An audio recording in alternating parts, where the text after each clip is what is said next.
తెలుసా? నందా అని ఒకరు, నువ్వు నందా అయితే నేను బద్రీనాథ్ అని ఇంకొకరు. ఇది సినిమా డైలాగ్ అయినా తిరుమల లడ్డూపై జరుగుతున్న ట్వీట్ వరకు కరెక్ట్ గా సరిపోతుంది. ఇటు ప్రకాష్ రాజ్ ట్వీట్లు, దానికి పవన్ కౌంటర్లతో ఇష్యూ రసవత్తరంగా మారింది.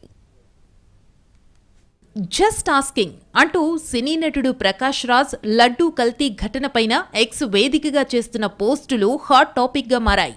చేయని తప్పుకు సారీ చెప్పించుకోవడంలో ఆనందమేంటో జస్ట్ ఆస్కింగ్ అని నిన్న పోస్ట్ చేశారు. తాజాగా మరో ట్వీట్ చేశారు. గెలిచే ముందొక అవతారం, గెలిచిన తర్వాత ఇంకో అవతారం. ఏంటి అవాంతరం?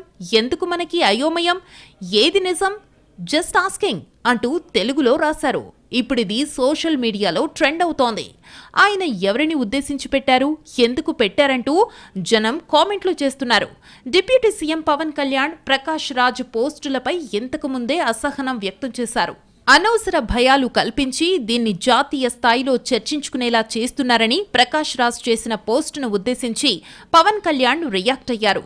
ప్రకాష్ రాజ్ సెన్సిటివ్ విషయాలు తెలుసుకుని మాట్లాడాలని హితవు పలికారు. ప్రకాష్ రాజ్ అంటే గౌరవం ఉందంటూనే విమర్శలు చేసే ముందు ఏం జరిగిందో తెలుసుకోవాలని, సనాతన ధర్మంపై ఇష్టం వచ్చినట్టు మాట్లాడితే ఊరుకునేది లేదని పవన్ హెచ్చరించారు. ప్రకాష్ రాజ్ గారు, you have to learn your lessons. I respect you. It's not just Prakash Raj garu, all the people who thinks in the name of secularism. You're going haywire. Let me tell you guys, we are extremely hurt. Don't make a mockery out of our sentiments. We are deeply, deeply hurt. It's not fun for you, maybe it might be fun for you. It is not fun for us. It's a deep anguish, deep pain. Don't you ever forget.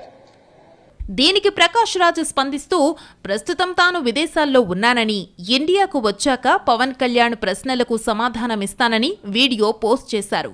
ఈలోగా వీలుంటే ట్వీట్ను మళ్లీ చదవండి, అర్థం చేసుకోండని విజ్ఞప్తి చేశారు. ఈలోగా ప్రకాష్ రాజ్ రోజుకో పోస్టుతో ఇష్యూని లైవ్లో ఉంచుతున్నారు.